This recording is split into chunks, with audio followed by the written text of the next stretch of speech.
¿Qué tal, chicos? ¿Cómo están? Vamos a comenzar, ¿no? Y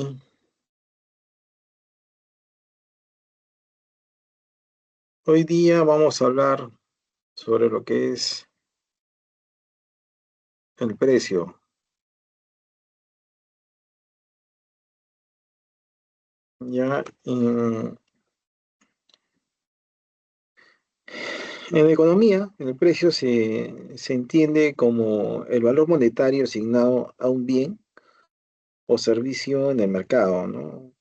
Resultado de la interacción entre la oferta, ¿no? y la demanda, ¿no? También es la expresión monetaria, ¿no? O sea, la cantidad de dinero, ¿no? Del valor de de los productos que se intercambian en los mercados, ¿no? Eh, Se debe precisar, ¿no? que el valor es la importancia que el individuo otorga a un objeto material o inmaterial, ¿no? La teoría del valor estuvo en el centro del debate intelectual hasta principios del siglo XX, ¿no?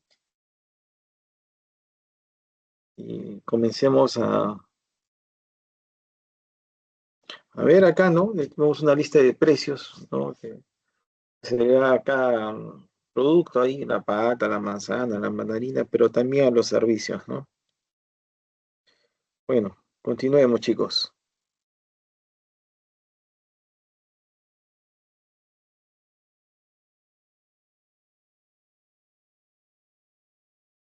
Mm, en la determinación de los precios tenemos dos enfoques, ¿no? El enfoque clásico, estamos hablando de los costos de producción, ¿no? Que en sí el precio se determina, ¿no? por los costos de producción para producir un bien o servicio. El costo de producción depende de la retribución de los factores productivos, ¿no? El precio del producto al menos debe cubrir los costos del bien o servicio.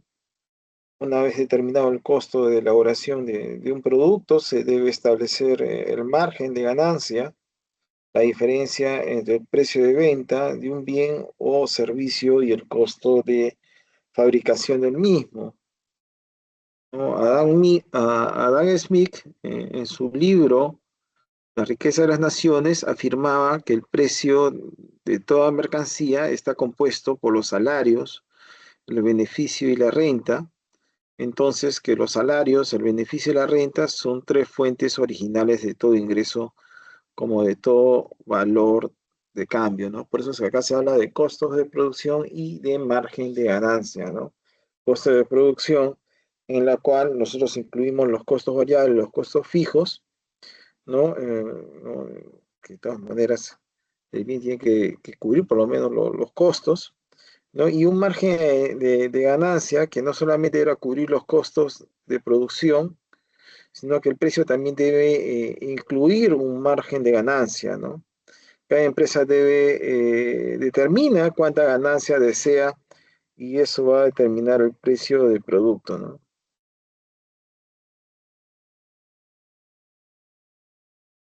Enfoque neoclásico, ¿no?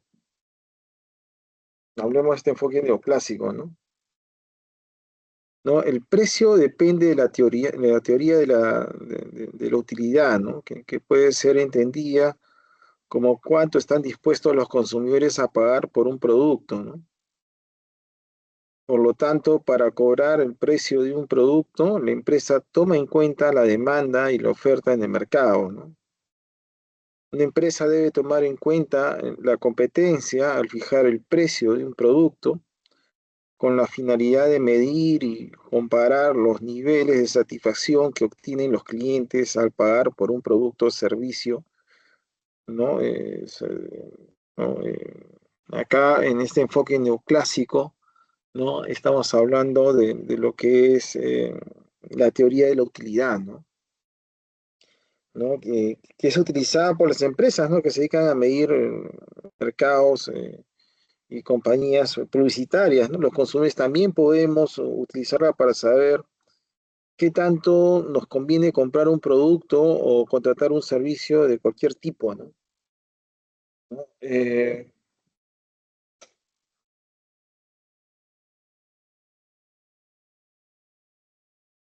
Desde el punto de vista de los estudios sobre el consumidor, se denomina utilidad a nivel de satisfacción que otorga el consumo de un bien o servicio, ¿no? Al consumir un producto, las personas obtienen un beneficio por el precio que pagaron y es precisamente es donde se escriba la palabra utilidad, ¿no? Eh, en este enfoque neoclásico estamos hablando de esta teoría de utilidad, hablamos de la oferta y también de la demanda, ¿no? Muy bien, pero continuemos, chicos.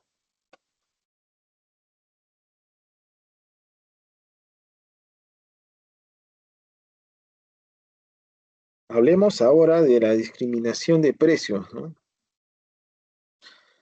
La discriminación de precios se presenta cuando un mismo bien o servicio se ofrece a diferentes precios según las características, preferencias o disposición de pago de los consumidores.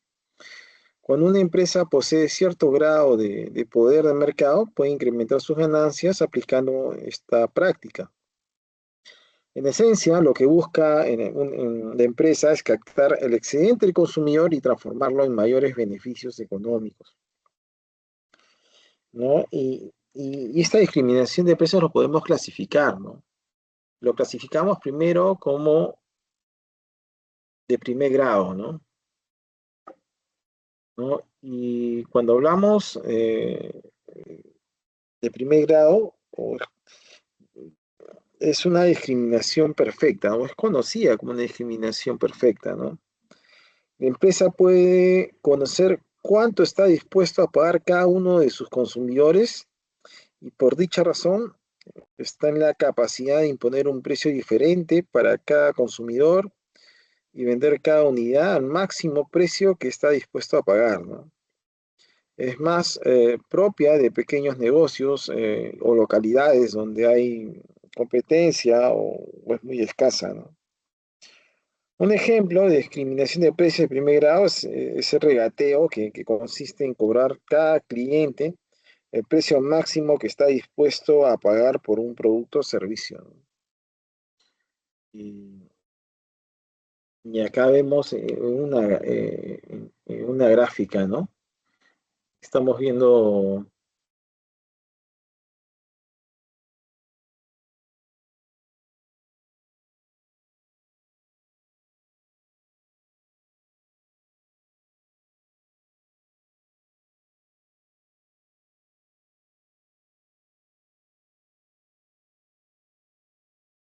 ya, estamos viendo acá una gráfica de oferta ¿no? y el costo marginal, donde, bueno, como hay una discriminación de precios, hay diferentes precios, ¿no? Hay un precio uniforme que es el mercado y hay diferentes precios, ¿no? Donde la empresa monopolista se da el gusto de ver hasta qué punto puede imponer precio a cada consumidor, ¿no?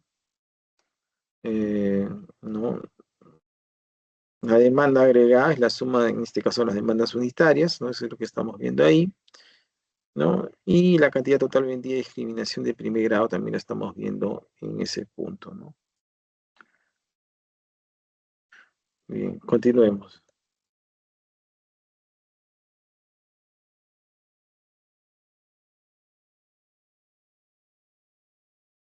Bueno, continuemos.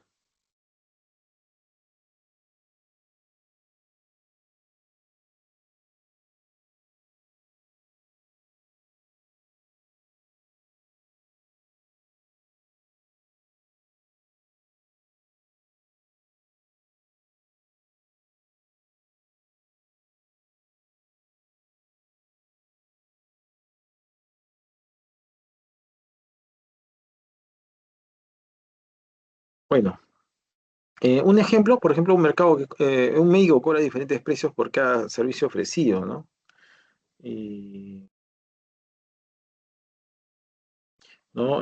Acá se extrae todo el excedente del consumidor, ¿no? ¿No?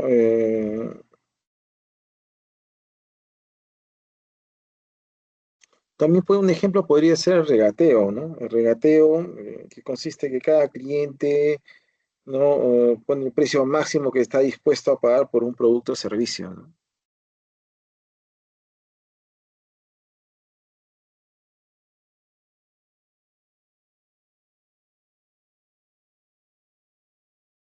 Ya.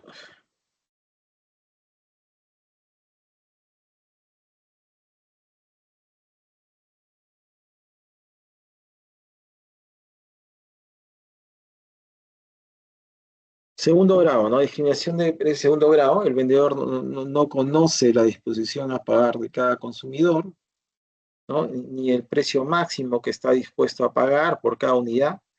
Si un consumidor adquiere volúmenes de un bien, logra adquirir precios más baratos, ¿no? Precios más baratos. Eh, el vendedor, eh, no, acá en este segundo grado, no, cobra según la cantidad de volumen, ¿no? Que se está llevando, ¿no? O sea, mientras más volumen hay, los precios son más baratos, ¿no? Eh, ¿No? Distinto llevar una lata de atún a llevar una caja de atún, ¿no? O distinto llevar un tarro de leche a llevar un six-pack de leche, ¿no? Eh, ¿No? ¿No? Y aquí hay otros ejemplitos más, ¿no? Por ejemplo, lo que son planes de teléfonos móviles. Mientras más servicios estás tomando la compañía, ¿no? Te va a costar menos, ¿no? ¿No? Las ventas amarradas de dos o más productos, las licencias de software, ¿no? Las cantidades compradas, ¿no? Los packs de bienes, ¿no? Muy bien, pero continuemos, chicos.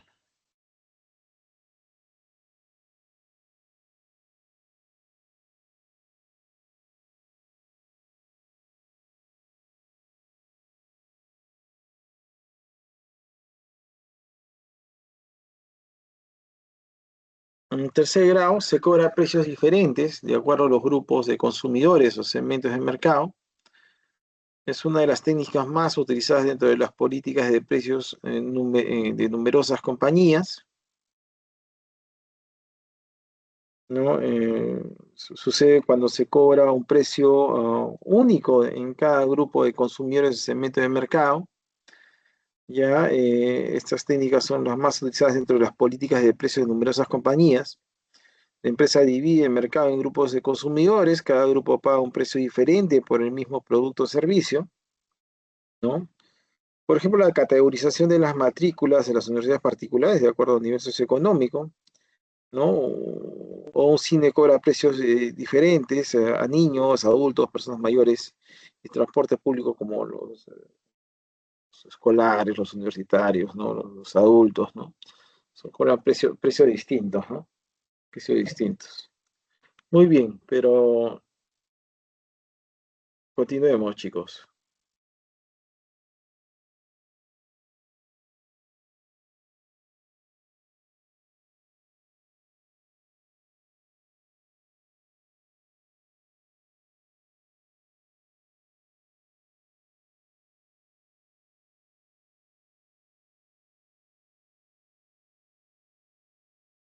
Ejemplos: líneas aéreas terrestres, bebidas alcohólicas, descuentos a estudiantes, a personas de tercera edad, alimentos con marca o sin marca.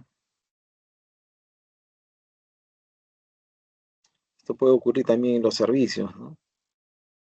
Al final recibes el mismo servicio, pero son precios diferenciados, ¿no? Solamente para recordar que es volver a vivir, ¿no? Acuérdense que el primer grado, ¿no? Era porque se conocía bien al consumidor y a cada uno se le cobraba un precio distinto, ¿no? En el segundo, y ahí estaba regateo, ¿no? Estaba poniendo el ejemplo de regateo, ¿no? Segundo grado, estábamos hablando de la compra por volúmenes, ¿no? Y en el tercer grado, ¿no? Estamos hablando acá de segmentos, ¿no? Pero ahora vamos al tema del control de precios. ¿no? El control de precios se entiende como un tipo de intervención directa hecha por el gobierno como un mecanismo para regular los precios del mercado. El gobierno de un país puede tomar esta decisión con la intención de fomentar la producción nacional y favorecer ¿no? a los consumidores, ¿no? Y una forma, o sea, con la idea de combatir la inflación, que al final pasa todo lo contrario, ¿no? Y acá vamos a hablar del precio máximo, ¿no?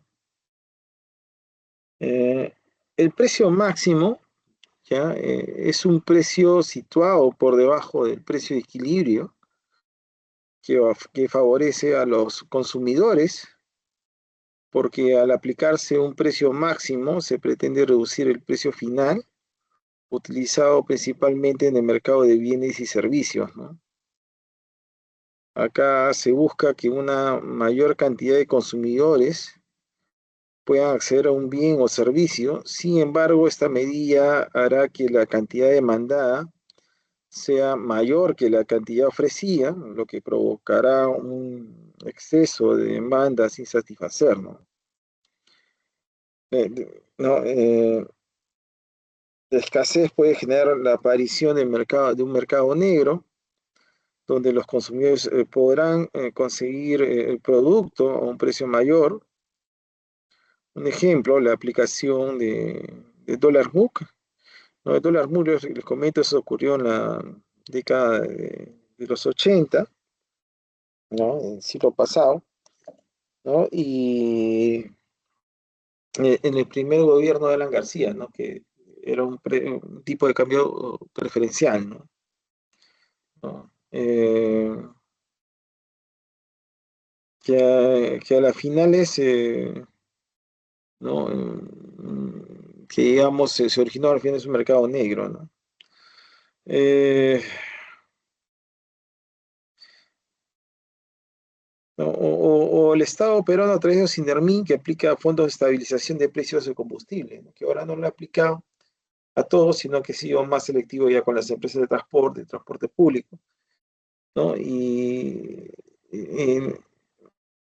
¿no? Y en otros puntos más. Lo que pasa es que me estoy recordando el primer gobierno de Alan García. Me acuerdo que había regulaciones de los precios de la leche, el pan, ¿no? El azúcar. Y, y eso originó también escasez. Generalmente cuando hay un control de precios genera escasez, ¿no? Y genera también un mercado negro a la vez.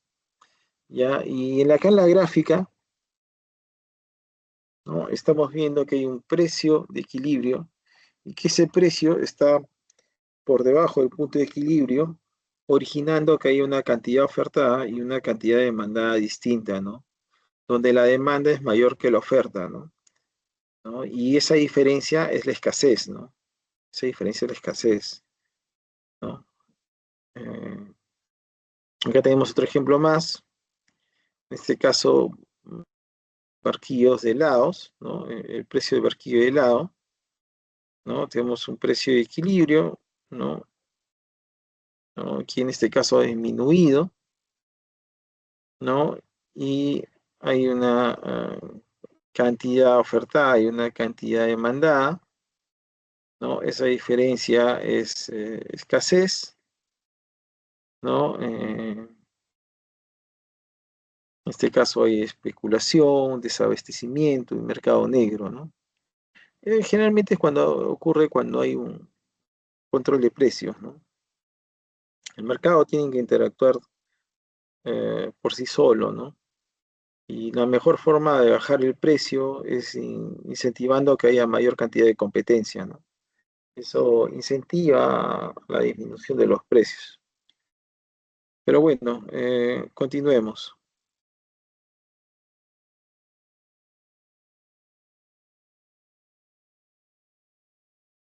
Bueno, esta es una noticia pasada. Conozca qué implicaría la aplicación de control de precios en el Perú, ¿no?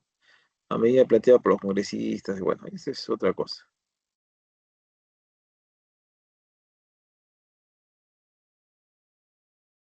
Ahora hablemos del precio mínimo, ¿no? Que es un precio situado por encima del precio de equilibrio que favorece a los productores o vendedores, ¿no? Al aplicarse un precio mínimo, se pretende aumentar el precio final.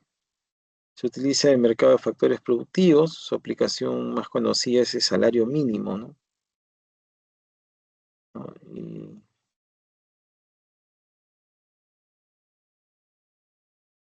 bueno, acá estamos viendo que, ¿no? Que hay un precio de equilibrio. Ese precio de equilibrio está por encima del punto de equilibrio. Hay un excedente, ¿no? ¿No? El precio establecido está encima por el punto de equilibrio y el objetivo es incentivar la producción de algunos bienes, ¿no? Hay un precio mínimo, ¿no?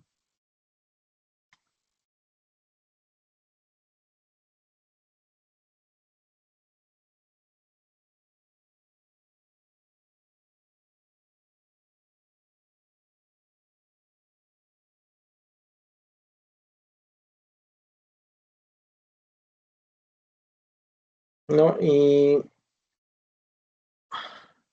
acá vamos a analizar mejor la gráfica, ¿no?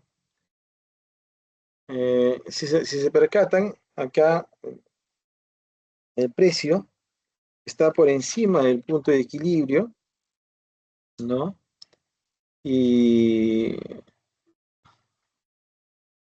¿no? Y lo que ocurre una particularidad, ¿no? Que la cantidad demandada es menor que la cantidad ofertada o la cantidad ofrecida, ¿no? Entonces, si hay mucha oferta y muy poca demanda, ¿no? En un mercado, por ejemplo, un libre mercado en el cual no están impuestos los precios, tendría a bajar los precios, pero en este caso, ¿no? Hay un excedente, ¿no? Hay un excedente de oferta, ¿no? Hay una sobreproducción, diríamos, ¿no? El mercado es ineficiente ahí, ¿no? ¿No? ¿No? Y eso es lo que está sucediendo en este caso, ¿no?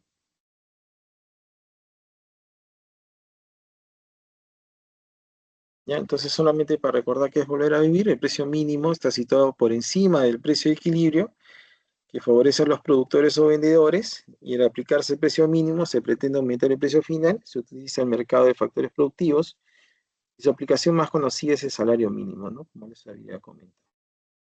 Muy bien, pero bueno, vamos a continuar. Hablemos de lo que es la distribución, ¿no? Entonces, solamente para recordar, volver a vivir, acuérdense muy bien, cuando hablan de precio máximo, ¿no? El precio máximo está por debajo del punto de equilibrio. Cuando hablan del precio mínimo, nos debemos acordar que está por encima del punto de equilibrio, ¿no? ¿No?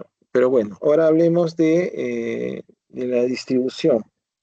La distribución ocupa un lugar muy importante en el proceso económico, ¿no? En la distribución se trata de redistribuir a cada factor de producción la parte proporcional que le corresponde de las riquezas que ha contribuido a producir, ¿no? Y esto lo hemos visto anteriormente, donde sabíamos muy bien que el factor tierra, ¿no? Recibe renta o- o alquiler, ¿no? No sé, arrendamiento, como dice ahí, ¿no? Eh, el trabajo recibe sueldos y salarios, el capital, interés, ¿no? O rédito, ¿no? La empresa, ganancias o beneficios, y el Estado lo que recibe son tributos, ¿no? Muy bien, continuemos.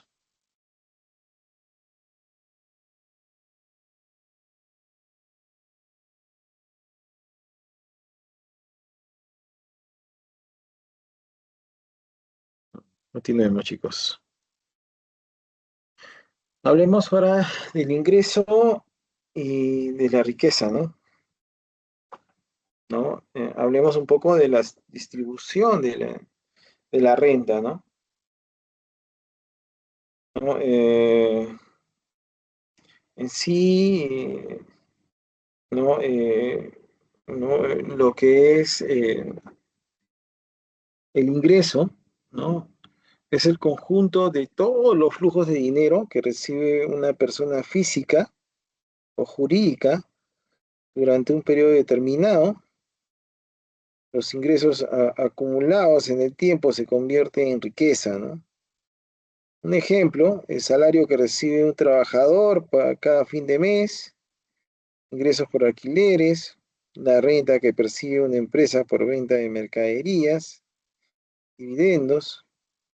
Lo que es riqueza es el stock de bienes económicos, activos o dinero que posee una persona física o jurídica en el momento del tiempo, ¿no? Ejemplos, dinero guardado en su cuenta de ahorros o un departamento de propiedad de una persona o terrenos de propiedad de una persona, ¿no? Pero continuemos, chicos.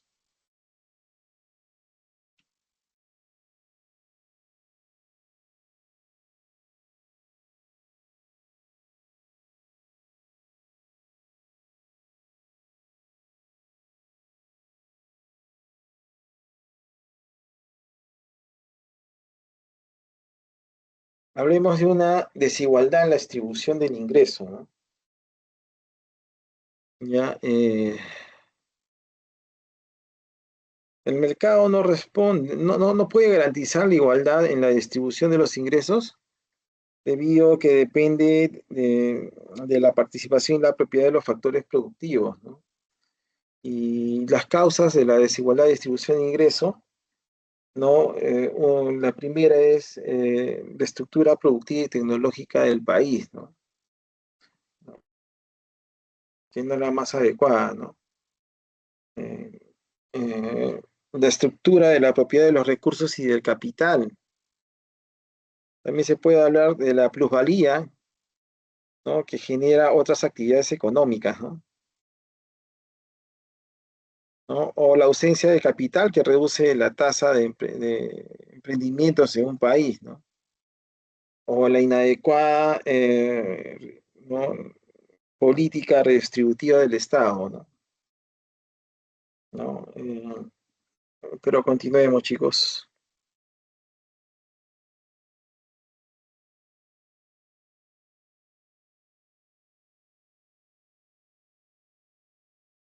Hablemos de redistribución, ¿no? Ya, el Estado tiene el rol de redistribuidor de la riqueza generada en un país. Para cumplir con esa función, tiene que obtener ingresos a través de tributos que constituyen apropiaciones legítimas del patrimonio de los particulares sustentado en en la constitución política, ¿no?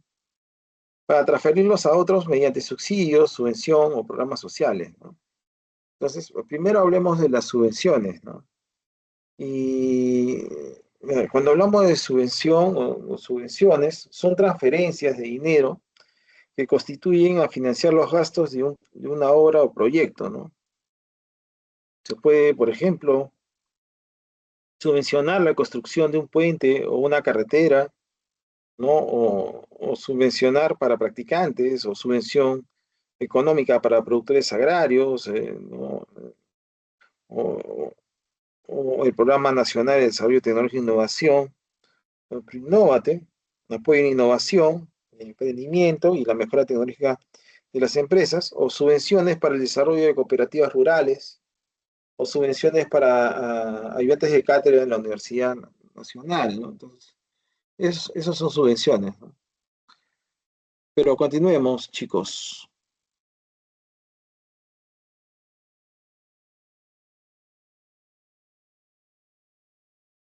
Hablemos ahora de subsidio, ¿no? Cuando hablamos de subsidio, estamos hablando de transferencia de dinero que trata de satisfacer de forma extraordinaria una necesidad concreta en un momento determinado, ¿no? El gobierno plantea subsidiar a los damnificados, por ejemplo, del fenómeno del niño, ¿no? ¿No? También se puede subsidiar a los combustibles para aliviar la intención de prever los gastos de la canasta básica, ¿no? De consumo, el pago que reciben los gestantes asegurados para compensar el tiempo que no trabajan por su licencia de maternidad, subsidios por desempleo, o bonos de subsidios por lactancia, ¿no? O subsidios para beneficiar la población en adquisición de viviendas como parte del programa de fondos Mi Vivienda o Techo Propio, ¿no? Y esos son subsidios, ¿no? Tenemos otros ejemplos más, pero ahora hablemos de programas sociales. Los programas sociales son las acciones del Estado para tratar de solucionar un problema de población. Muchas veces los subsidios del Estado se materializan en programas institucionales. Así tenemos, por ejemplo, ¿no? Eh, ¿No? Lo que es Guasimicuna, ¿no? Que garantiza el servicio alimentario, donde los días de labores escolares a los usuarios del programa, respetando la tradición culinaria y diversidad alimentaria y las características del servicio educativo, ¿no? O tenemos Beca 18, que es un programa del Estado dirigido a escolares y egresados de quinto de secundaria con alto rendimiento académico, quienes podrán acceder a becas integrales para cumplir una carrera en las mejores universidades e instituciones del país. Participan solo estudiantes con rendimiento académico, ¿no? Y de escasos recursos económicos o en situación de vulnerabilidad, ¿no? Ahora tiene un poco de problemas lo que es beca 18, ¿no? Eh, Haremos también de otros programas sociales, como el Programa Nacional de CUNAMAX, tiene como objetivo mejorar el desarrollo infantil de niñas y niños menores de 36 meses de edad, ¿no? En localidades en situación de pobreza extrema, ¿no? De esta manera procuramos contribuir a superar las brechas en su desarrollo cognitivo, social, físico y emocional, ¿no? Tenemos el programa Juntos, que promueve que las mujeres gestantes, niños, niñas, ¿no? Y adolescentes en los hogares más pobres, ¿no? Con su participación y compromiso voluntario, ¿no? Accedan a la voluntad preventiva materna infantil y los servicios de escolaridad eh, sin deserción, ¿no? Pero continuemos, chicos. Ahora sí, nos vamos a las preguntas, chicos. Nos vamos a las preguntas. Ya, nos vamos a las preguntas. Y la primera pregunta, ¿no? El control de precios ha sido una de las políticas más discutidas en la historia de la economía, especialmente en contextos donde los gobiernos buscan proteger a los consumidores frente a aumentos excesivos en bienes básicos. La premisa es que al establecer el precio máximo se evita que las familias más vulnerables enfrenten barreras de acceso de productos esenciales. Sin embargo, diversos economistas han señalado que estas medidas, aunque bien intencionadas, suelen generar consecuencias no deseadas en los mercados. ¿Cómo entiende la teoría económica tradicional el impacto del control de precios sobre el mercado, ¿no? ¿No? Bueno, como les había comentado anteriormente, ¿no? Cuando hay control de precios, de todas maneras va a generar escasez, ¿no? Y por ahí distorsiones en el mismo mercado. Entonces, cuando nos fijamos las respuestas como una política que fomenta la innovación tecnológica, no, eso no es, ¿no?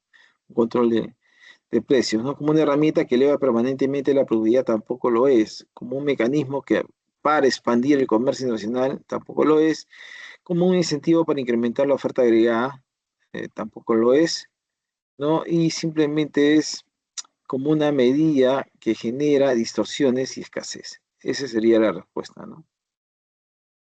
Muy bien, continuemos, chicos. Y vamos por la segunda pregunta. Un economista con alta inflación, un economista, perdón, en economías con inflación, voy a poner los anteojos, chicos, no veo bien. En economías con inflación alta o hiperinflación, los gobiernos suelen recurrir al control de precios para evitar que bienes esenciales como pan, arroz, leche o gasolina se vuelvan inalcanzables para la población. Sin embargo, la evidencia demuestra que estas intervenciones frecuentemente derivan en la aparición de mercados paralelos. El fenómeno ocurre porque al fijarse el precio máximo inferior al equilibrio, la demanda aumenta mientras que la oferta disminuye, ¿no? Y esta brecha crea un incentivo para algunos agentes que adquieran los productos regulados y los revendan ilegalmente a precios más altos. El texto de alusión a un tipo de mercado denominado eh, primario ves ni secundario tampoco, ¿no? Entonces, eh, ya les dije que cuando ocurre esto, no, generalmente ocurre un mercado negro, ¿no?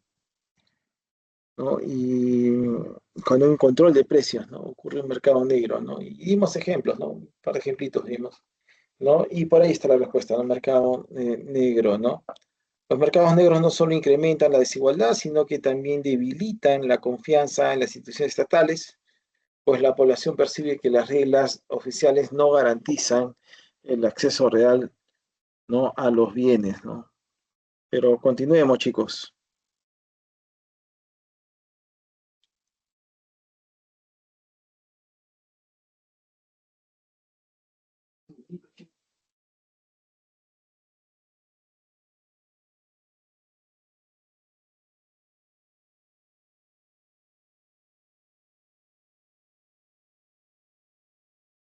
Ahora sí,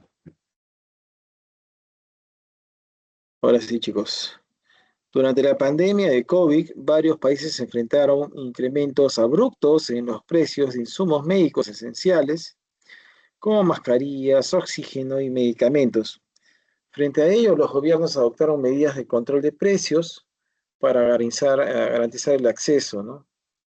Estas acciones fueron recibidas positivamente por la población, ya que en situaciones de emergencia el criterio de eficiencia económica suele ceder ante el criterio de equidad y supervivencia.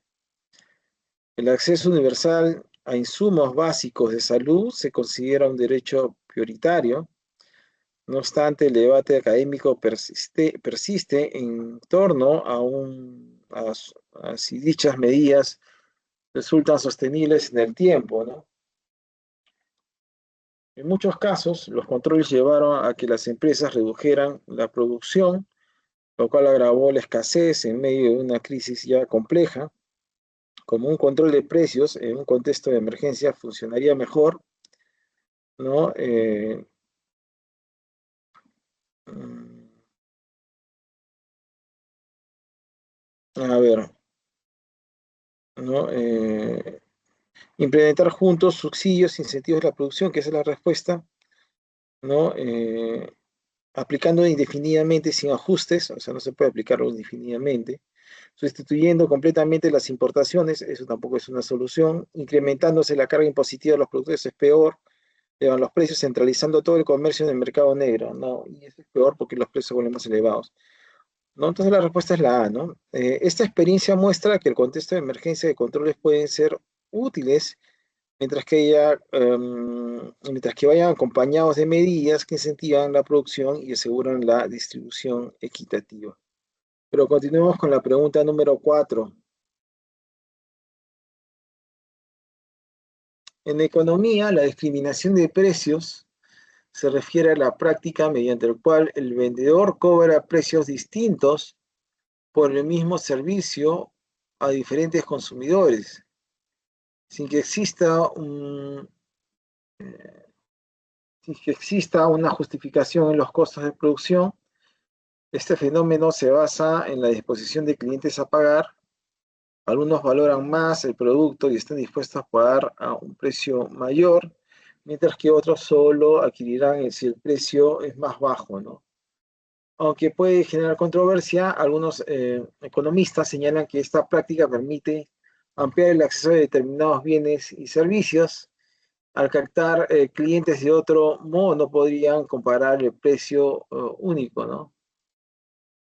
Eh, Pregunta, ¿no? ¿Qué características principal define la discriminación de precios, ¿no?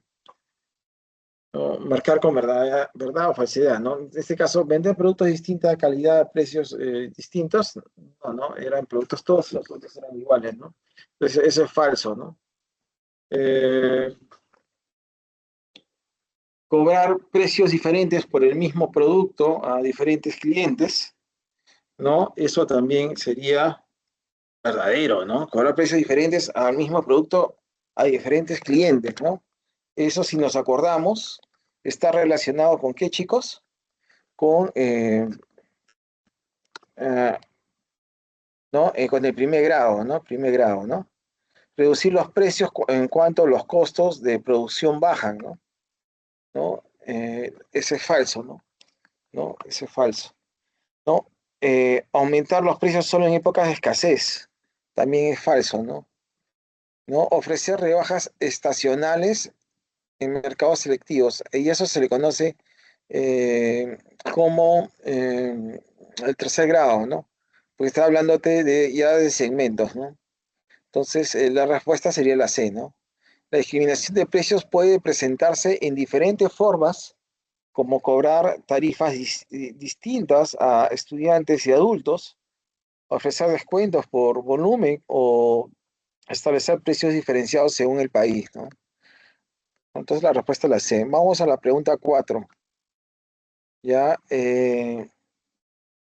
la discriminación ocurre cuando una empresa segmenta el mercado de grupo de consumidores con diferentes elasticidades de demanda y o cobra precios distintos, ¿no?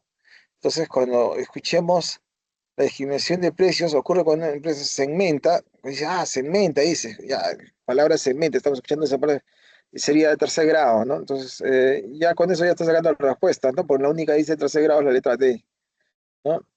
Ahora sí, continuamos leyendo. Los ejemplos más conocidos incluyen descuentos por estudiantes, tarifas reducidas para adultos mayores o precios diferenciados por país en servicios de streaming. En este caso, el vendedor identifica categorías observables que permite separar los clientes y asignarlas a precios distintos según su capacidad de pago. El fundamento económico es que algunos grupos son más sensibles al precio, o sea, a la elasticidad, ¿no? Y otros menores sensibles, baja la estabilidad, ¿no? Al cobrar precios, ¿no? Diferenciados, la empresa logra aumentar sus ingresos locales, ¿no? Y en algunos casos ampliar los accesos a los bienes, ¿no? La respuesta sería la letra D, ¿no? Tercer grado, diferenciados, ¿no? Y bueno, la respuesta que se ha planteado es la discriminación de precios que presentan en diferentes formas, como cobrar tarifas distintas a estudiantes y adultos, ofrecer descuentos de volumen o establecer precios diferenciados según el país. Pero la respuesta ya saben que es la letra D, ¿no? En el primer párrafo nomás se dieron cuenta, ¿no? Que la respuesta era la letra D. Muy bien, continuemos, chicos.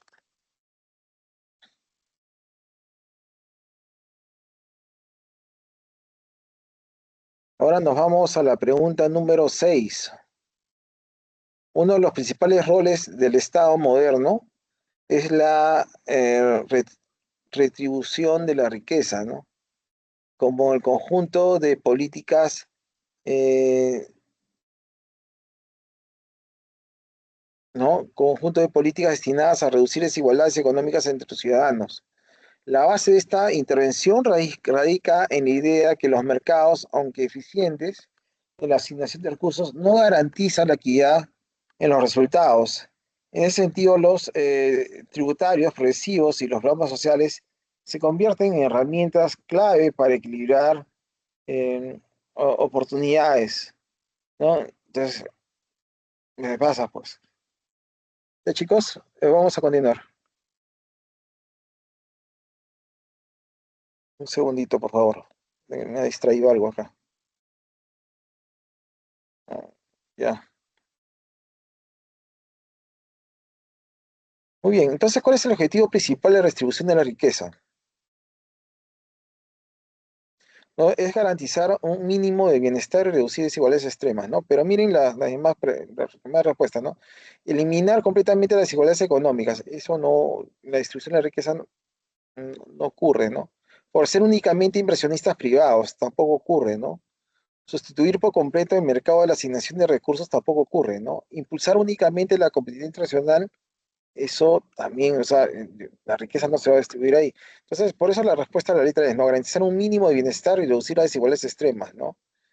Entonces, la redistribución no implica eliminar las diferencias de ingresos, sino garantizar un piso de un mínimo de bienestar y acceso a los servicios básicos de salud, educación y seguridad, ¿no? Continuamos con la pregunta 7, chicos. Ahorita vamos a ir también a, vamos a ir también a las preguntas que se han planteado, ¿no? Esas preguntas son muy interesantes. A ver, el Estado cuenta con diversos instrumentos para redistribuir la riqueza y promover una sociedad más equitativa.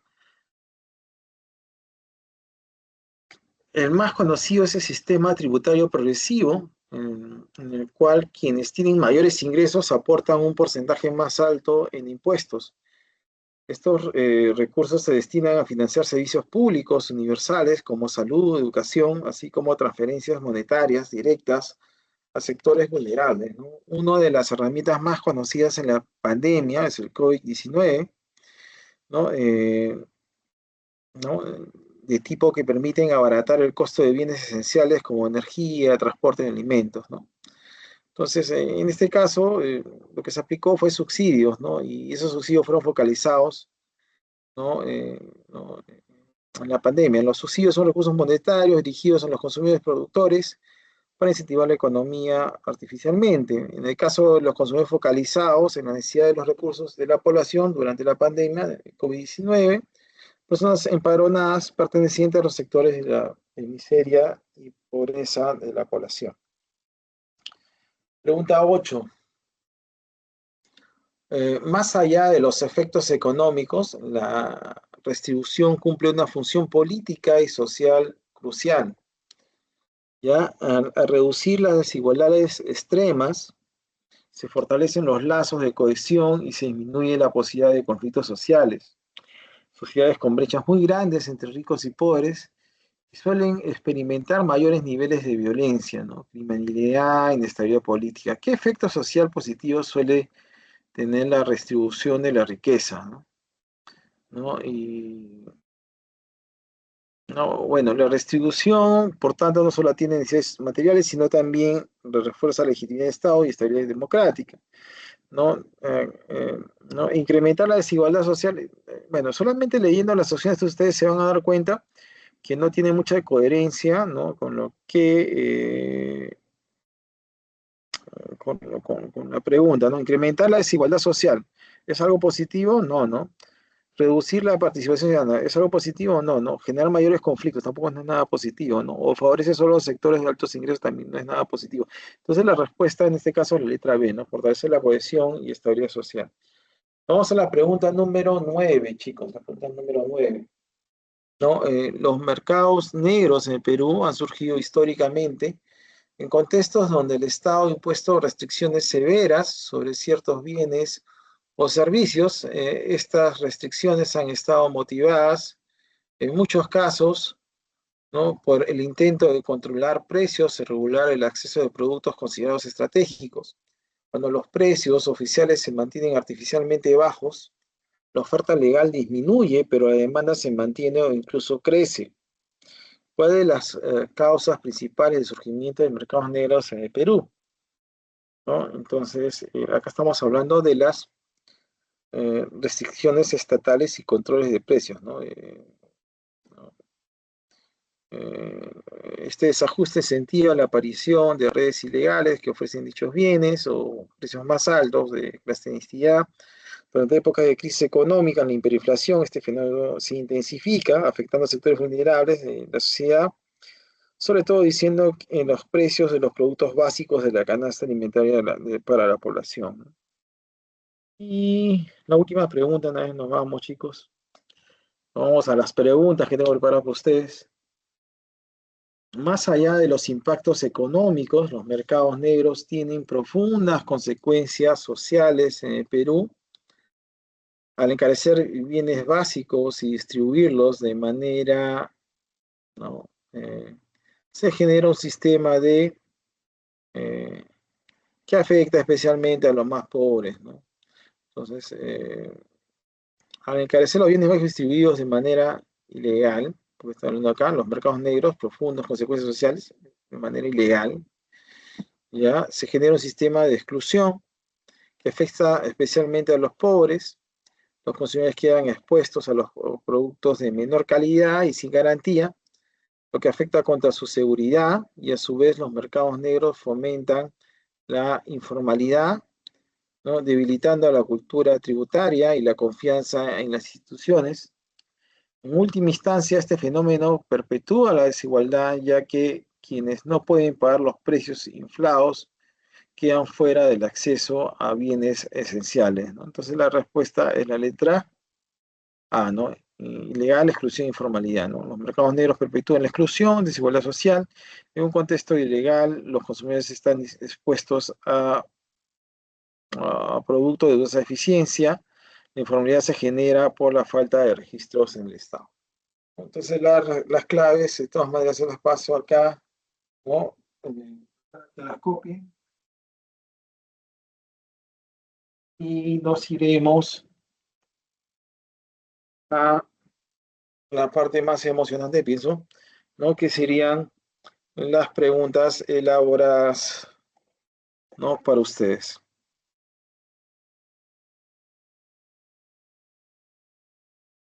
Si nos alcanza tiempo, vemos videitos, ¿ya? Si nos alcanza tiempo, pero generalmente no nos alcanza tiempo para los videitos. Vamos a ver entonces ahorita las preguntas que se tienen preparadas para ustedes, chicos. A ver, un segundito, solamente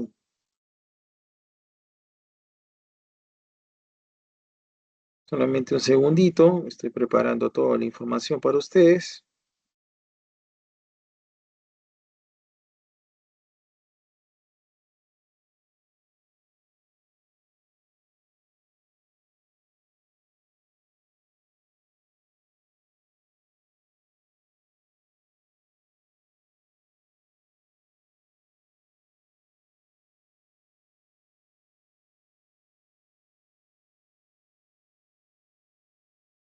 Solamente segunditos. Estoy revisando la última revisión.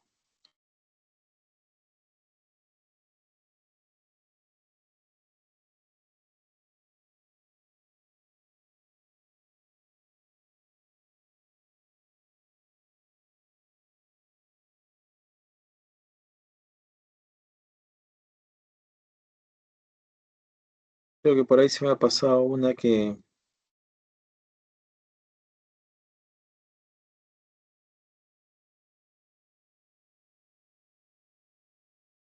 Me parece que me ha pasado una pregunta, creo, que ya tiene su clave, ¿no? Pero todas las demás están correctamente elaboradas. Bueno, en sí todas las preguntas están bien correctamente elaboradas.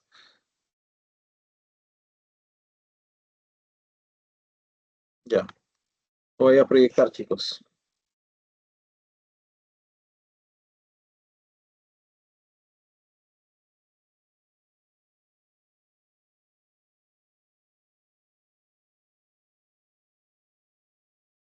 Muy bien,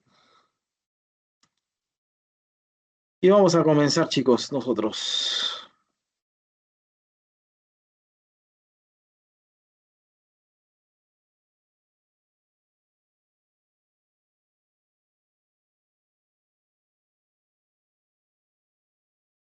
Y con la primera pregunta, ¿no? Una cadena de cines vende una entrada, vende la, ent- una cadena de cines vende la entrada general a 20 soles de lunes a viernes. Sin embargo, ofrece el mismo boleto a 10 soles para aquellos clientes que presentan su carnet universitario vigente. La empresa aplica esta estrategia debido a que los estudiantes disponen de menores ingresos y evalúan más opciones de entretenimiento. Antes de gastar la discriminación de precios aplicada por el cine, se debe una existencia de una, a ver chicos, su apoyo, voy Marquito. a tomar Parquito, La B, profesor. la B B. dicen, ¿no? La B, ¿no? Y sí, los estudiantes evalúan opciones y tienen menores ingresos, lo que vuelve muy sensibles al precio de demanda elástica, ¿no? Y si es la letra B, ¿no? ¿No? En la discriminación de tercer grado, que se cobra un precio menor al grupo con mayor elasticidad, el precio se determina para asegurar el consumo. Muy bien, chicos. Voy a poner de todas maneras el chat para poder verlo. Ya está.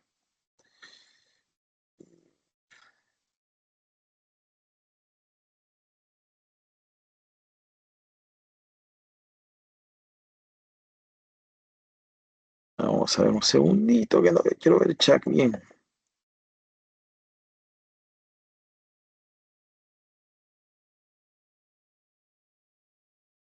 Ya está, ahora sí.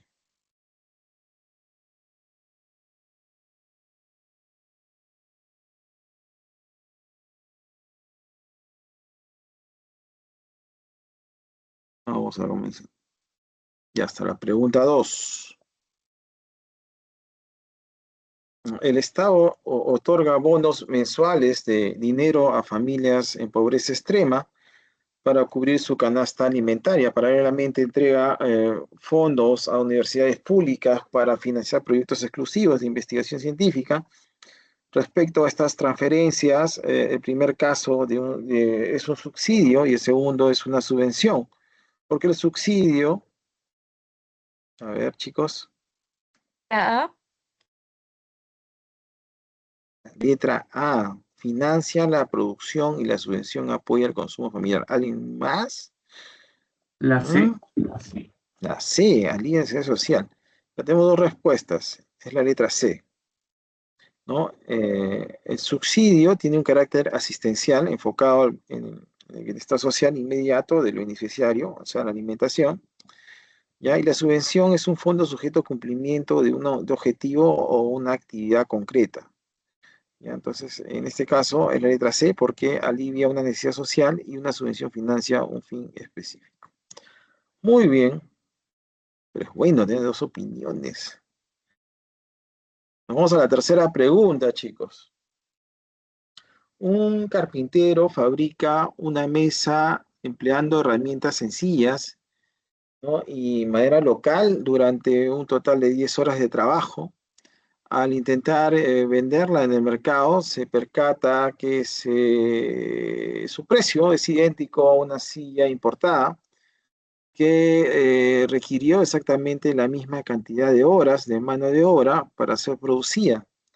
Esta igualdad en el valor de cambio de ambos bienes, según la economía clásica, se explica porque ambos Dado. productos, dado, dicen, dado por ahí.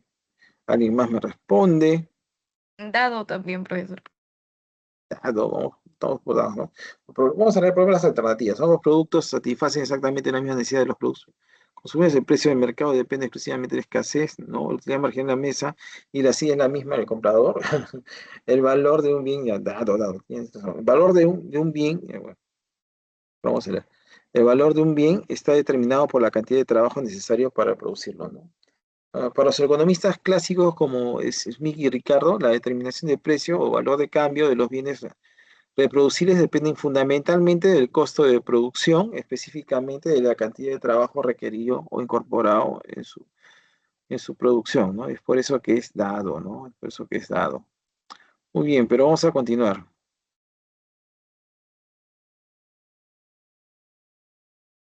Pregunta 4. El Instituto Nacional de Estadística e Informática reportó que el coeficiente de Gini del país aumentó de 0,41 a 0,45, que es una desigualdad, acuérdense, es que mide la desigualdad, ¿no? Paralelamente se observó la curva de Lorenz, que se alejó visiblemente diagonal 45 grados, a partir de estos indicadores sobre la distribución del ingreso a la economía, se concluye correctamente que La C. la, Digo, desi- la caso. desi- la desigualdad en el reparto de los ingresos de la población se incrementa. Muy bien, y vamos a revisar, ¿no? Y es la letra C, ¿no? Coeficiente de Gini varía entre 0 y 1, ¿no? Conmigo, mi grado de desigualdad que pueda haber, ¿no? Un incremento de 0,41 a 0,35 indica que el ingreso se ha concentrado en pocas manos, ¿no? Esto ocurre gráficamente en la curva de Lorenz, que mientras más se aleje de la diagonal 45 grados, mayor es la desigualdad de la distribución del ingreso, ¿no? Muy bien, pero continuemos, chicos. Ahora nos vamos a la pregunta 5. Debido a constantes problemas climáticos que destruyeron campos de cultivo, el precio de la papa en el mercado local se triplicó en pocas semanas. Ante el malestar social, el gobierno central de un país decide sancionar a los comerciantes que cobren más de un precio justo, fijado por la autoridad, el cual se ubica muy por debajo de la cotización actual del mercado. Si aplicamos la ley de la oferta y la demanda, determine el valor de verdad o falso de las siguientes afirmaciones sobre el impacto de esta medida regulatoria. Eh, Vamos a ver acá, ¿no? Se genera el exceso de demanda en los mercados del país debido a la fijación de precios máximos. Los agricultores aumentan de forma inmediata sus tierras de cultivo atraídos por el precio regulado por el municipio, ¿no? Aparecerán mecanismos de razonamiento informales como largas filas de ventas condicionadas por el producto. El mercado alcanzará un nuevo punto de equilibrio eficiente, mejorando el bienestar de los consumidores. La B. La letra B. Y vamos a ver. Dado. Dado, ¿no? Es la letra B, ¿no? ¿No? A ver, acá dice, ¿no? Se genera un exceso de demanda, ¿no? Se genera demanda en los mercados del país debido a la fijación del precio máximo. Acuérdense que cuando el precio máximo está por debajo del punto de equilibrio, ¿no? ¿No? Entonces hay un exceso de demanda, ¿no? ¿No? Y hay poca oferta, por eso genera escasez, ¿no? Acuérdense de ello, ¿no? Es por eso que es verdadero, ¿no? Primero, ¿no? Los agricultores aumentarán de forma inmediata sus tierras cultivadas traídos por el precio regulado por el municipio. Como les comenté, es todo lo contrario, ¿no? Generalmente se desmotivan y simplemente ya no invierten, ¿no? Es falso, ¿no? La 3 aparecen mecanismos de razonamientos informales, como largas filas o la venta condicionada del producto, ¿no? Eso es lo que ocurre, creo que les comenté primero el gobierno de Alan García, ¿no? Eso ocurrió, ¿no? El mercado alcanza un nuevo punto de equilibrio eficiente, mejorando el bienestar de todos los consumidores, y eso es totalmente falso, ¿no? Si respondemos a eso verdadero, tendríamos que poner falso la tercera, ¿no? Entonces, no, pero no es así, ¿no? Profesor, Muy bien, sí. en la 4 se estaría rompiendo el equilibrio del mercado, ¿verdad? Claro, lo que pasa es que está por debajo, pero el precio máximo está por debajo, ¿no? El punto de equilibrio, ¿no? ¿No? Y sí, pero no, no es recomendable, ¿no? No, la fijación de precios no es recomendable, ¿no? La fijación de precios genera desabastecimiento. Sí, no, totalmente hay una imagen que me estoy acordando ahorita, ¿no? En la época bueno, no sé si ustedes se acordarán de Hugo Chávez, ¿no? No de Maduro, ¿no? Sino de Hugo Chávez, ¿no? Que cuando comenzó a controlar los precios, ¿no? y Hugo Chávez entró a una tienda donde venden televisores, ¿no? Y dijo, no, los televisores deberían costar tal precio, están muy elevados, no, precios deberían ser estos. Y prácticamente quebró la empresa, ¿no? Porque toda la gente comenzó a comprar televisores a precios baratos y ya la empresa se fue, pues, ¿no? Se fue la quiebra, ya.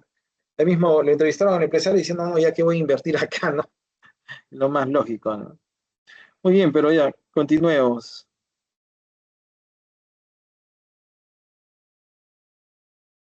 En Perú, la distribución de ingresos muestra brechas persistentes. Un estudio señala que un niño nacido en una zona rural andina enfrenta severas desventajas en el acceso a escuelas equipadas y conectividad en comparación con un niño de Lima metropolitana.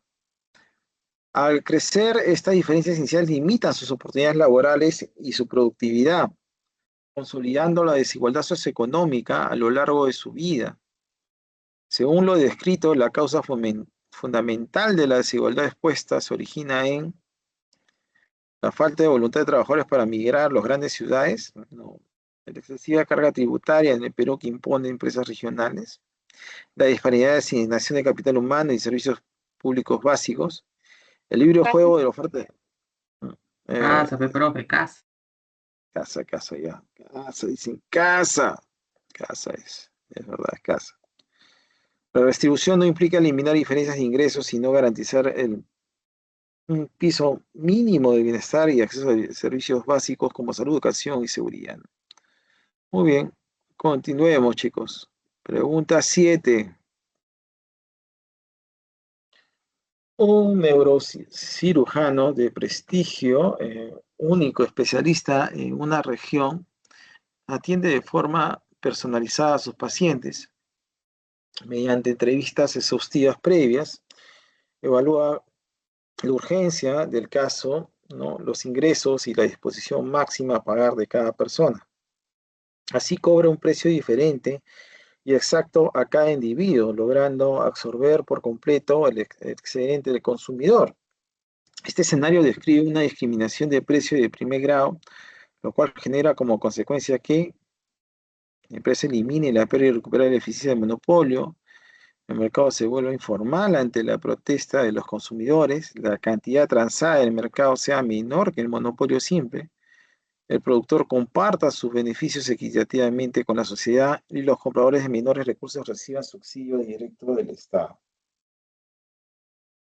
Avión. Avión,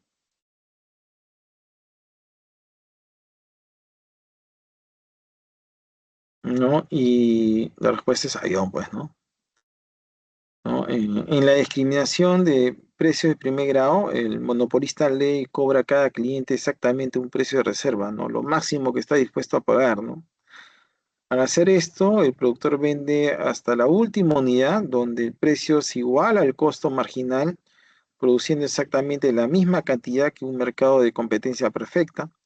Por lo tanto, no hay subproducción ni pérdida social, el mercado es eficientemente máximo, aunque todo el excedente se lo queda el productor, ¿no? Entonces, la letra A, ¿no? La empresa elimina la letra A, no, sí, la empresa elimina el precio irrecuperable de la eficiencia del monopolio. Claro, porque cada uno está cobrando lo máximo que puede pagar el consumidor. Bien, y este es el primer grado, ¿no? Primer grado. La pregunta 8. El Instituto Nacional de Estadística e Informática publica periódicamente informes que detallan qué porcentaje del PIB se destina al pago de salarios de los trabajadores y qué porcentaje se asigna a los beneficios o utilidades de las empresas. De acuerdo con la teoría económica, cuando el análisis de la riqueza general se centra en la distribución otorgada, cada uno de los factores productivos se está evaluando la distribución. Chicos, acá se lo dejo. Dado. Dado. Dado, todo el mundo dice dado. Y Es dado. Pues, ¿no? La distribución funcional factorial del ingreso analiza cómo se reparte la riqueza creada en el proceso económico entre los dueños de los factores de producción. Específicamente mide la participación de los salarios y excedentes de explotación, utilidades en el ingreso nacional. Pregunta 9, ¿no? Los mercados negros en el Perú han surgido históricamente en contextos donde el Estado ha impuesto controles de precios, precios oficiales mediante ley. Estas restricciones han estado motivadas en muchos casos con el objetivo de incentivar al consumo de algún bien específico. Cuando los precios oficiales se mantienen artificialmente bajos, la cantidad ofertada legal disminuye, pero la cantidad demandada aumenta. ¿Cuál es una de las causas principales del surgimiento de los mercados negros en el Perú, no? Avioncito. La A. Avioncito, ¿no? Avioncito. La Vamos a jugar la A, ¿no? Y bueno, ya se los había dicho varias veces también, ¿no? El desajuste incentiva la- este desajuste incentiva la aparición de mercados ilegales que ofrecen dichos bienes a precios mayores al precio oficial en la clandestinidad. De acuerdo a la evidencia, los controles de precios son más eficaces cuando se aplican para periodos muy cortos, ¿no? Y es la letra A, ¿no? La letra A. Muy bien, chicos.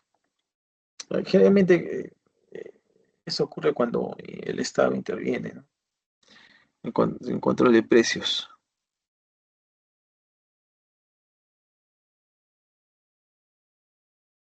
Durante el siglo XIX, los economistas neoclásicos desplazaron la idea clásica de que el valor de un bien dependía únicamente del costo de producción, de horas de trabajo invertidas en él. En su lugar, postularon que el precio de las mercancías en el mercado se determina a partir de una interacción simultánea entre los costos de productores y la valoración subjetiva de la última unidad consumida por los agentes. De acuerdo al enfoque neoclásico, el precio de un bien refleja directamente la síntesis entre el valor de cambio absoluto y la plusvalía del trabajador, el costo marginal de producción y la utilidad marginal, la planificación del Estado y la escasez de recursos físicos, la riqueza acumulada en oro y la balanza comercial positiva, el valor de uso comunitario y la tasa de ganancia empresarial. La B. La B. Ah, B, muy bien, creo que eso lo hemos visto también el día de hoy,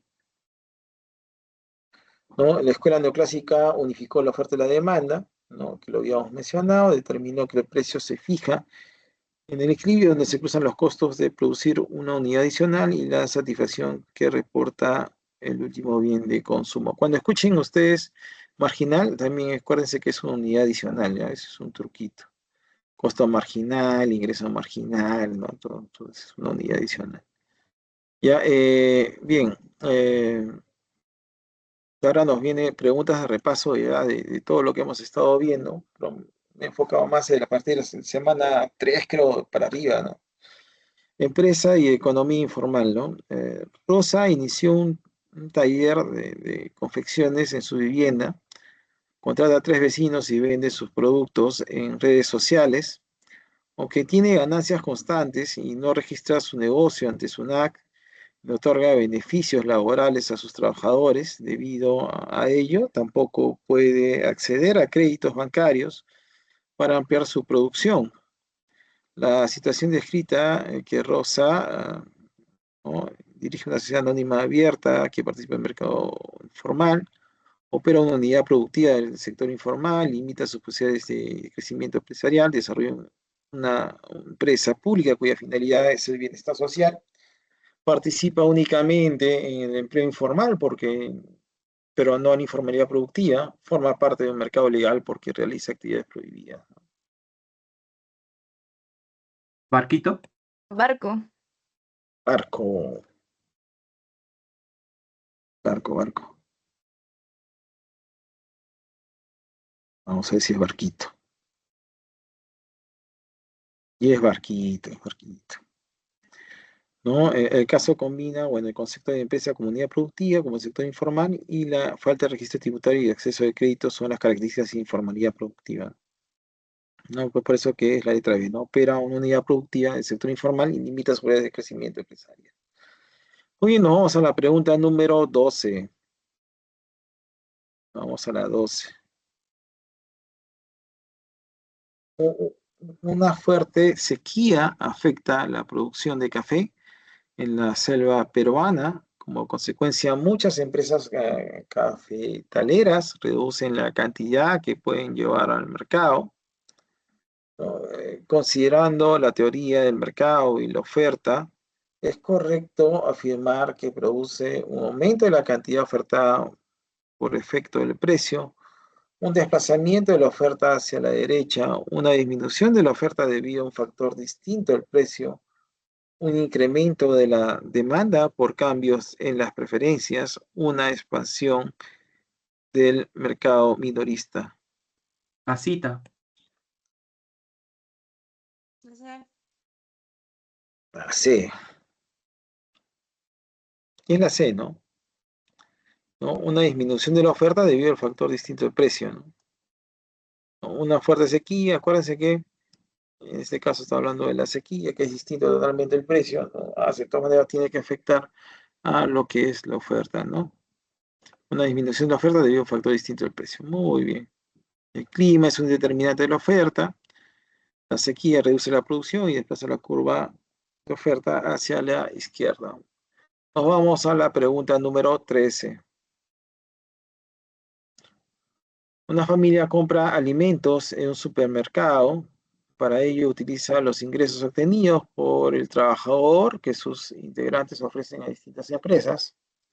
En el flujo circular de la economía, la familia participa simultáneamente como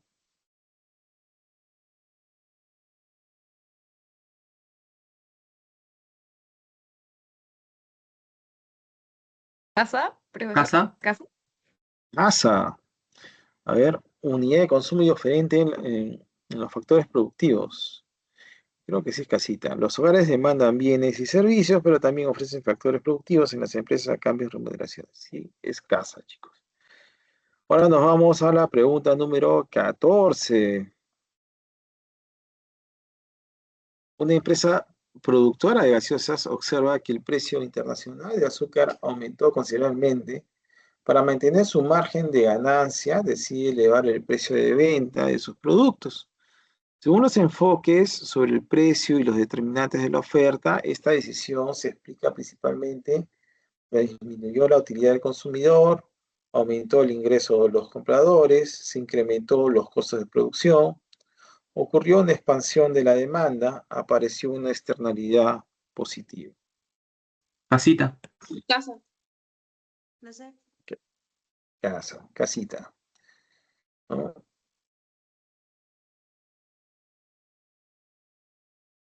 ¿No? Y bueno, sí, es casita, ¿no? El azúcar es un insumo, su encarecimiento incrementa los costos de producción, factor en que influye en la oferta como en la fijación del precio, ¿no? Casita. Nos vamos a la pregunta número 15. En una avenida comercial funcionan dos negocios de venta de ropa. El primero emite comprobante de pago y cumple sus obligaciones tributarias. El segundo vende mercancías lícitas, pero no cuenta con licencia municipal ni registro tributario. La principal diferencia económica entre ambos negocios es, el segundo pertenece al mercado legal, ambos pertenecen al mercado informal. El primero opera en el mercado formal y el segundo en la economía informal. El primero integra el mercado negro, ambos forman parte de la economía legal. ¿Cuál sería, chicos? Casita. Casa, casa. No sé. Muy bien. ¿No? Y es casita, ¿no? La economía informal realiza actividades lícitas utilizando medios que incumplen las regulaciones estatales, ¿no? Continuemos. Pregunta 16. Una empresa agroexportadora contrata trabajadores, alquila terrenos agrícolas y solicita un préstamo bancario para ampliar su producción. En esta situación, la empresa participa en el mercado de factores porque demanda bienes finales para el consumo, trabajo, tierra, capital, únicamente servicios financieros, productos destinados a exportación, bienes sustitutos y complementarios. La B. La B. Barco. La B. Barco. Y es barquito, pues, ¿no? Los factores productivos, que incluye trabajo, tierra y capital, todos los requeridos para una empresa para producir bienes y servicios. Pregunta 17. El cine cobra 10 soles escolares, 18 adultos y 12 adultos mayores por ver exactamente la misma película. La situación descrita constituye una estrategia empresarial basada en desplazamiento de demanda, discriminación de precios de segundo grado, discriminación de precios de tercer grado, control gubernamental de precios, competencia perfecta. La C.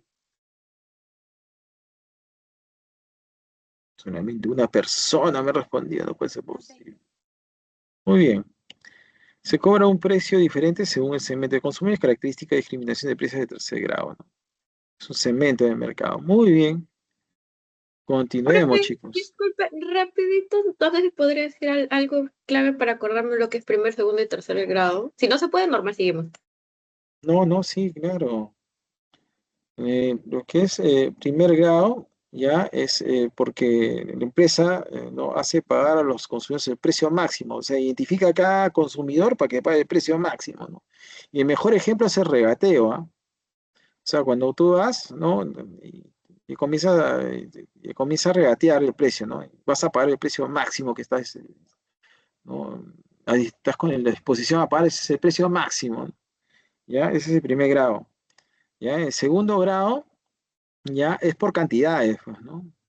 No es una cosa ir a la bodeguita y otra cosa es ir a macro, ¿no? Cuando compras en macro, ya, pues segundo grado, por cantidad te van a vender mucho más barato, ¿no? ¿No? Y el tercer grado ya es por segmentos, ¿no? Y en este caso son por segmentos, ¿no? O sea, segmentos hablo, ¿no? Por cierto tipo de personas, ¿no? Con ciertas características, ¿no? Y ya están identificados y a cada uno se le cobra diferentes precios, ¿no? Por el mismo servicio, ¿no? ¿Se entendió? Sí, Hola, profesor, gracias. ya, muy bien. Continuemos, chicos, continuemos. Eh, Hablemos ahora de, bueno, si se dan cuenta, estamos tocando varios temas, ya no los menciono, pero estamos en este tema. Carlos trabaja como ayudante en una pequeña empresa y recibe pagos semanales. No tiene contrato, vacaciones ni seguro social. Desde la perspectiva de los agentes económicos sin informidad laboral, Carlos forma parte de la PEA ocupada con empleo informal, una empresa formal, una sociedad anónima. Podría escuchar una respuesta, pero muy lejos. Dado, perdón. Dicen dado. Pues vamos a ver si es dado, güey, vamos a ver si es dado. No es dado. Ouch.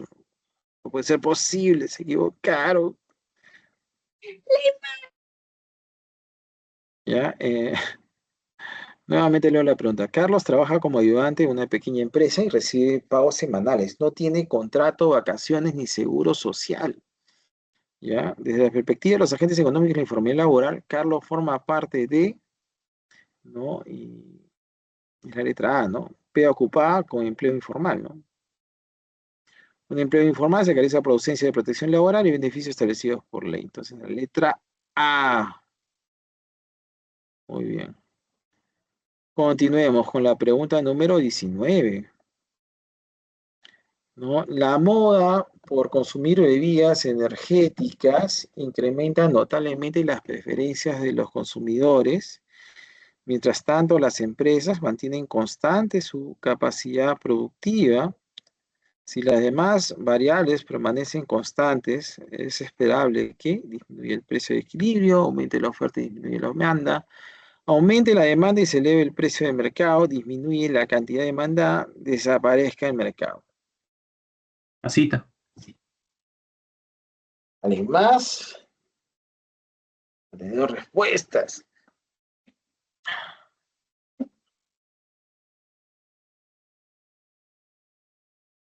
¿Todo el mundo a Casa. casita? Casita. La C. Muy bien, ¿no? El aumento de las preferencias desplaza hacia la derecha con una oferta constante, el precio tiende a incrementarse, ¿no? Y es casita, ¿no? Aumenta la demanda y se eleva el precio del mercado. Muy bien.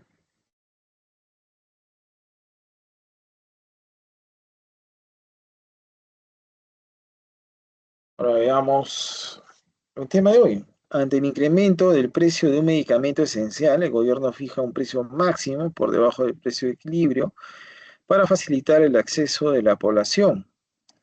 Poco después aparecen largas colas y escasez del producto. La situación descrita se explica porque la cantidad Dado. ofertada, qué rápido, Ah, dado, dice, la, horrible. la, ya, la cantidad ofertada supera la cantidad de demanda. Vamos a No, ver. al revés, dado. Al revés, pero eso es la D. Ah, ya, D, la cantidad de demanda excede la cantidad ofertada. Muy bien, ¿no? Eso lo vimos en la gráfica, ¿se acuerdan? La grafiquita fue más bonito, ¿no? Muy bien. Un precio máximo por debajo del punto de equilibrio favorece a los consumidores, pero genera exceso de demanda y escasez del producto, ¿no? Porque la oferta es muy poca y la demanda es mucha, ¿no? Y ahí genera escasez. Muy bien, chicos, continuemos con la pregunta número 21. La pregunta 21. Lea el siguiente caso, ¿no? Un grupo de comerciantes ambulantes vende alimentos preparados sin licencia municipal ni registro tributario.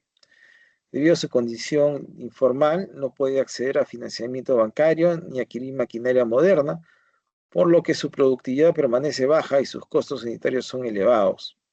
La principal consecuencia económica de esta situación es que aumenta automáticamente la cantidad ofertada del mercado, la informalidad facilita el acceso del capital y reduce los costos de producción, las restricciones en el mercado de factores limitan la eficiencia y la competitividad de los productores, los precios de equilibrio dejan de depender de la oferta y la demanda, la empresa adquiere las características de una sociedad anónima, cerrada. Casita. Casa. Caso. Casa, dicen que. Y es casita, pues, ¿no? Casita.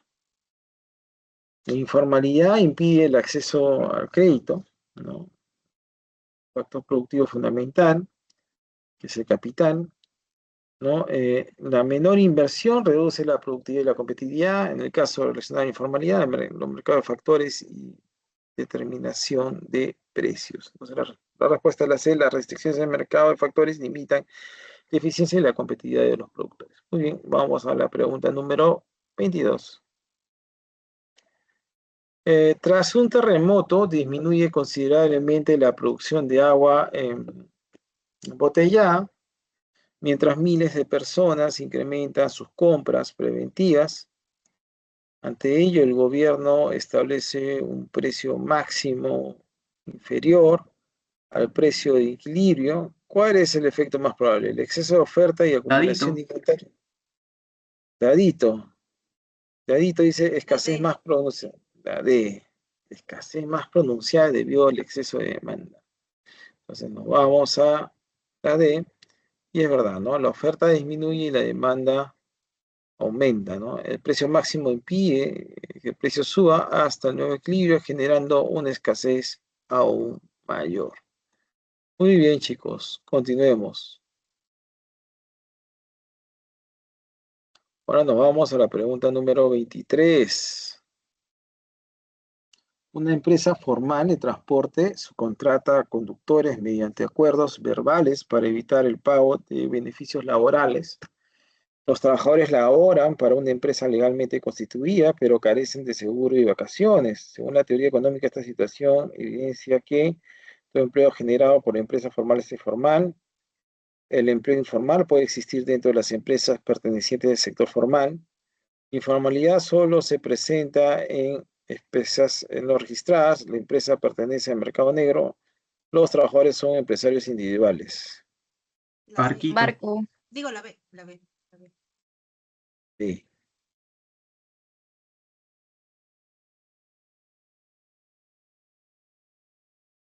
Informalidad laboral puede existir incluso dentro de empresas formales cuando no cumplen las regulaciones laborales, ¿no? Muy bien, el empleo informal puede existir dentro de las empresas pertenecientes al sector informal, ¿no?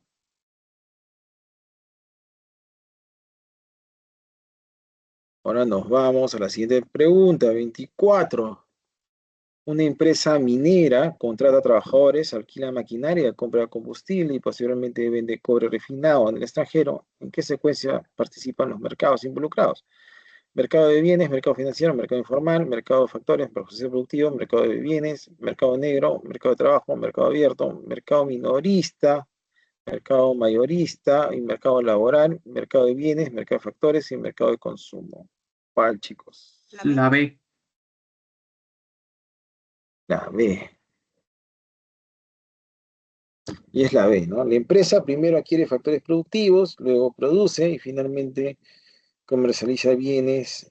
En el caso, integra la circulación, producción y mercados, ¿no? Entonces, mercado de factores, proceso productivo y mercado de bienes. Muy bien, chicos. Continuemos. Vamos a continuar. Pregunta 25, ¿no? Una fábrica incrementa sus beneficios reduciendo costos de tratamiento de residuos. Como consecuencia, contamina un río utilizado por agricultores de la zona. Desde la perspectiva económica, esta situación muestra que la maximización de beneficios elimina toda externalidad. La empresa cumple plenamente con su responsabilidad social. Existe una externalidad negativa generada durante el proceso productivo. El mercado de factores funciona eficientemente. La contaminación constituye una discriminación de precios. La C. La C. Sí. Casa. Casa. ¿No? Y bueno, la contaminación afecta a terceros que no participan en la transición económica, constituyendo una externalidad negativa, ¿no? Muy bien, vamos a continuar.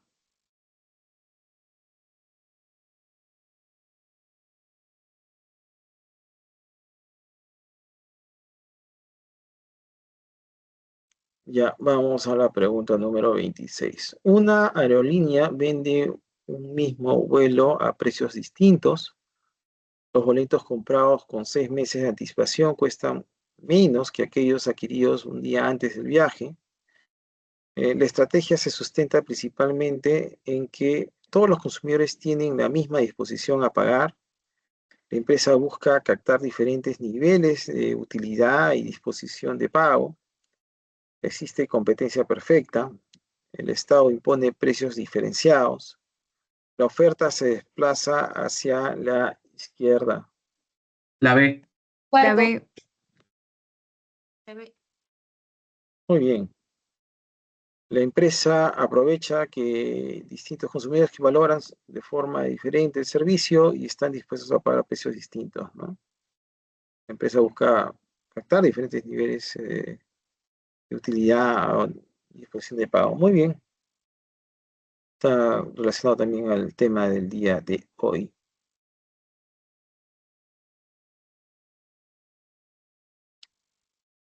Pregunta 27. Una empresa agrícola incorpora sistemas automatizados de riego y monitoreo digital, ¿no? Como resultado, aumenta significativamente su producción sin incrementar el número de trabajadores.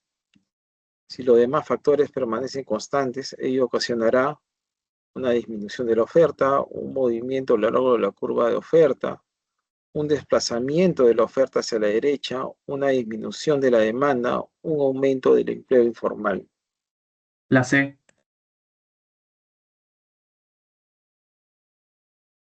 Una sola persona ha respondido, no puede ser posible. La C. La C, muy bien, en la C. La mejora tecnológica es determinada por la oferta, incrementa la producción y la curva hacia la derecha. No, acuérdense de esto, no siempre la tecnología, ¿no?, implica un desplazamiento de curva de la oferta, ¿no? Y siempre, generalmente, o siempre es así, ¿no? Que se desplace hacia la derecha, ¿no? Muy bien, continuemos con la pregunta número 28. La 28. En una región rural, 9 de cada 10 trabajadores laboran sin contrato, sin acceso a seguridad social. La mayoría trabaja en pequeños negocios familiares no registrados. Esta situación afecta principalmente la capacidad de los hogares para acceder a la protección laboral y acumulación de capital humano, la competencia perfecta del mercado bursátil, el funcionamiento de la bolsa de valores, la existencia de mercado de bienes, la producción de empresas públicas. Avión. Avión, la informalidad laboral reduce la protección social, estabilidad laboral y posibilidades de desarrollo humano. Pero continuemos. Pregunta 29. ¿No? Eh, Vamos a ver este caso. El precio del café aumenta considerablemente debido a una menor cosecha. Como respuesta, muchos consumidores comienzan a comprar más té. La situación descrita demuestra que el té es un bien completamente del café.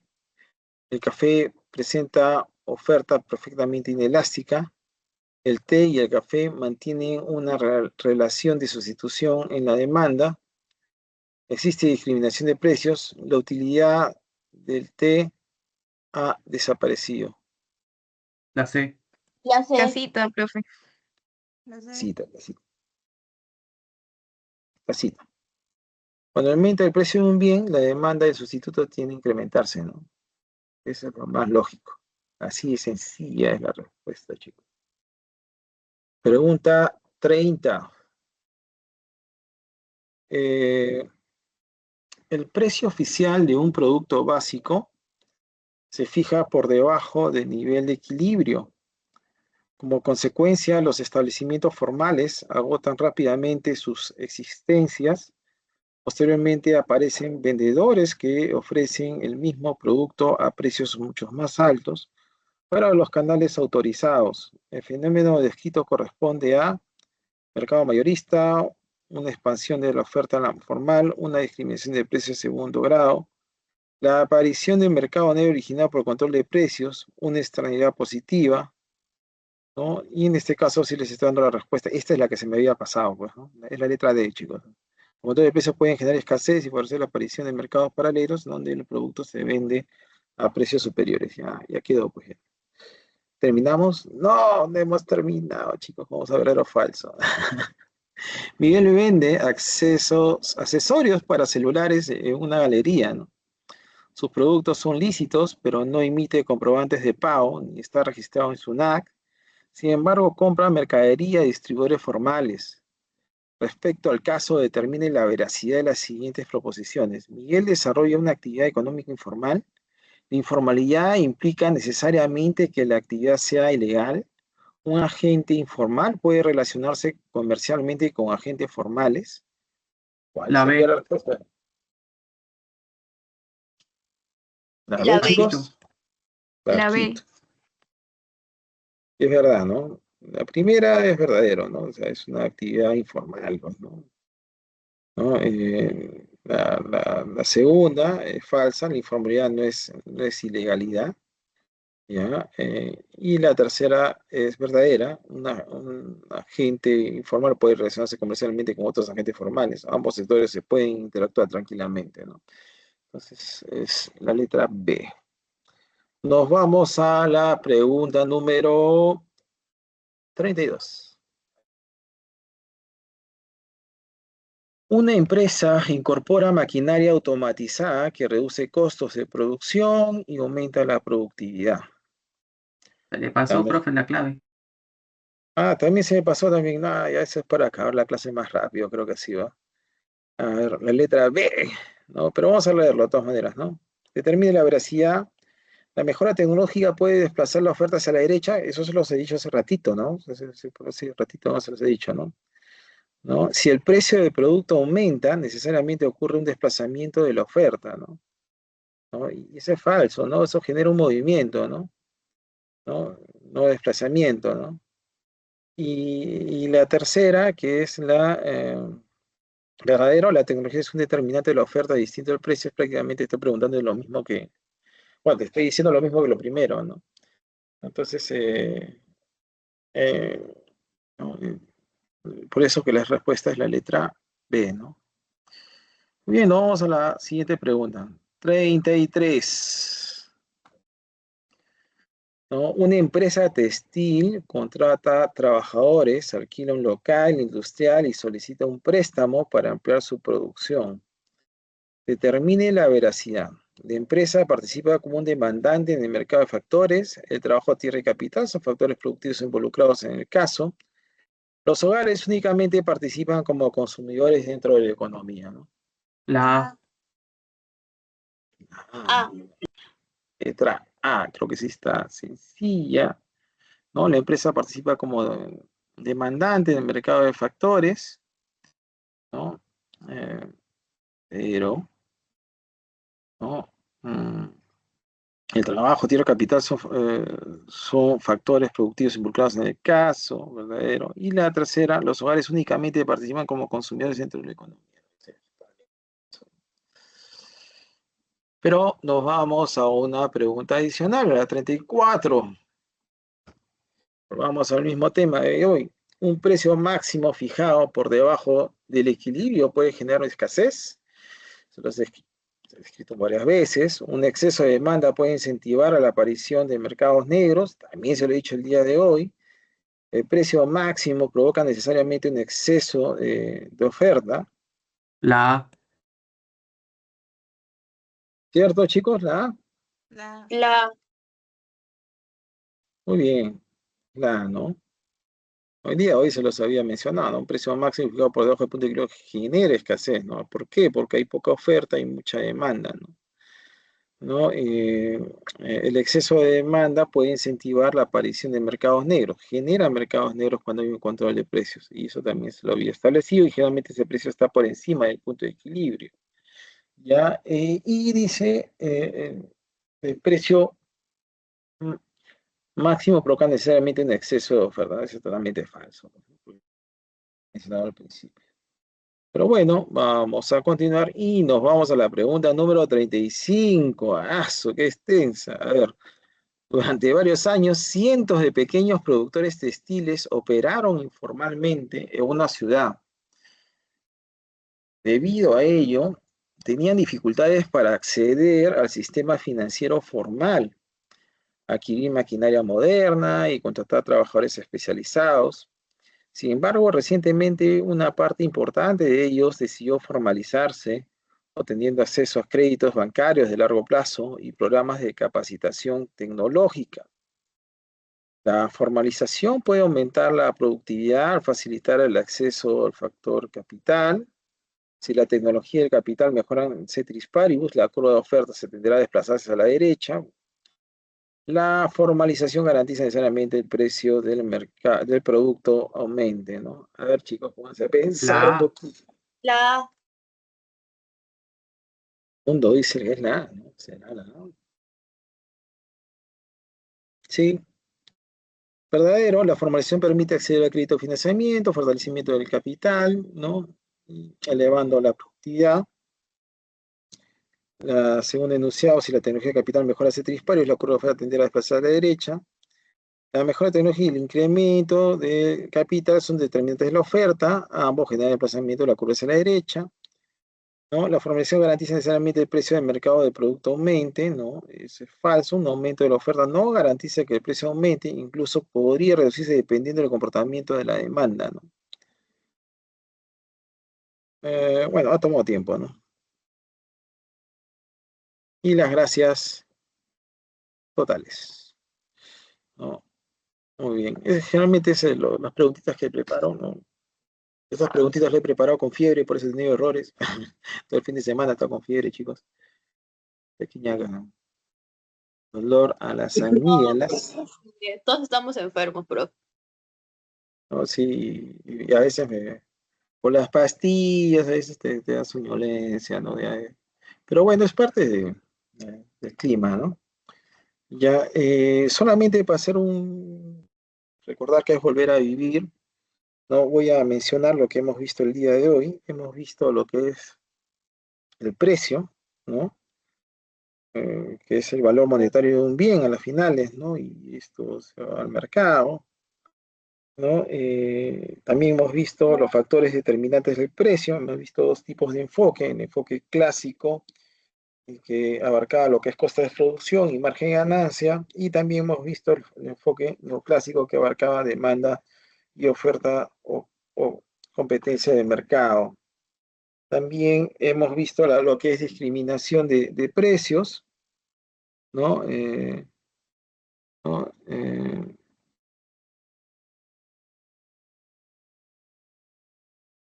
Sí, voy a estar,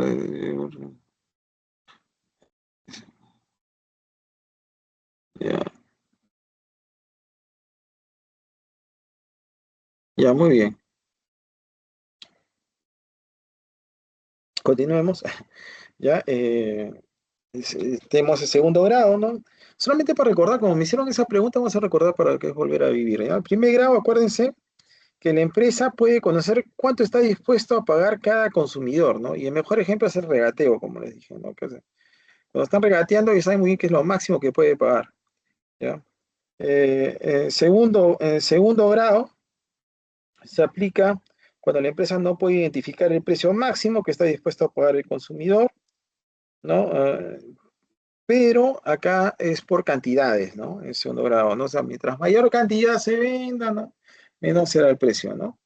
Pero en el tercer grado estábamos hablando de segmentos, ¿no? Cuando se cobra un precio único en cada grupo de consumidores, segmento de mercado, ¿no? De ahí hemos hablado de lo que es el control de precios, hemos hablado de lo que es precio máximo, ¿no? Que está situado por debajo del punto de equilibrio o del precio de equilibrio, que favorece a los consumidores porque al aplicarse el precio máximo se pretende reducir el precio final, pero a las finales nos damos cuenta que genera escasez, ¿no? A las finales no ayuda, ¿no? Hemos visto también el precio mínimo, está situado por encima del precio de equilibrio, que favorece a los productores o vendedores, porque al aplicarse un precio mínimo se pretende aumentar el precio final, ¿no? Y de ahí hemos visto lo que es la distribución, ¿no? Las formas de distribución que hay, ¿no? Tierra, renta o alquiler, trabajo, salario, ¿no? Estado, tributos, capital, intereses, empresas, ganancias, ¿no? De ahí lo que hemos visto es qué es ingreso, ¿no? Que es el conjunto de todos los flujos de dinero que recibe una persona física o jurídica, ¿no? Durante un periodo determinado, ¿no? ¿No? Riqueza, ¿no? Que es el stock de bienes económicos, activos de dinero, posee una persona física en el momento del tiempo. De ahí hemos visto la desigual distribución del ingreso, donde hablamos un poco de la estructura productiva y tecnológica del país, la estructura de la propiedad de los recursos y de capital, la plusvalía generada por las actividades económicas, la ausencia de capital que reduce la tasa de emprendimientos en un país sin la inadecuada política distributiva del Estado. De ahí hablábamos de lo que es redistribución, hablábamos de lo que es subvención, que es la transferencia de dinero que contribuye a financiar los gastos de un obra proyecto, y también habíamos hablado de lo que es el subsidio, ¿no? Que es la transferencia de dinero que trata de satisfacer de forma extraordinaria una necesidad concreta de un momento determinado. Hemos hablado también de los programas sociales, ¿no? Mencionamos algunos programas, menciono por ejemplo Pensión 65, que protege a los adultos mayores de 65 años, o lo que es Beca 18, que es un programa de gobierno peruano que financia la educación superior a los jóvenes y adolescentes, ¿no? O programa Juntos, que es un programa nacional de apoyo directo a los más pobres, ¿no? Un programa de FONCOES que brinda servicios de autonomía económica sostenible, ¿no? O la Red Amachay, que ahora, que ahora brinda servicios de promoción de prevención y protección de personas con discapacidad severa y adultos mayores con alto riesgo, ¿no? Y luego hemos resuelto las 10 preguntas del cuadernillo, ¿no? Y hemos también resuelto las 35 preguntas adicionales, ¿no? Elaboradas, ¿no? Para esta clase, que no solamente incluye los conceptos de esta clase, sino que recordamos conceptos de otras clases, ¿no? Y en total hemos resuelto 45 preguntas, ¿no? En esta clase, ¿no? Y bueno, y eso es lo que he tenido para el día de hoy. No sé si tienen alguna consulta, si no, ya daré por finalizada la clase. ¿Alguna consulta en particular? Y si se han percatado, también no he dejado de hablar, ¿no? Se ha hablado un montón. Muy bien, chicos. Les agradezco bastante por haber asistido a clases y, como siempre, el éxito del caso. Gracias. Nos vemos. Muchas gracias, profesor. Que tenga buena tarde. Gracias. Gracias, profe. Hasta luego, Gracias. profe, gracias. Gracias.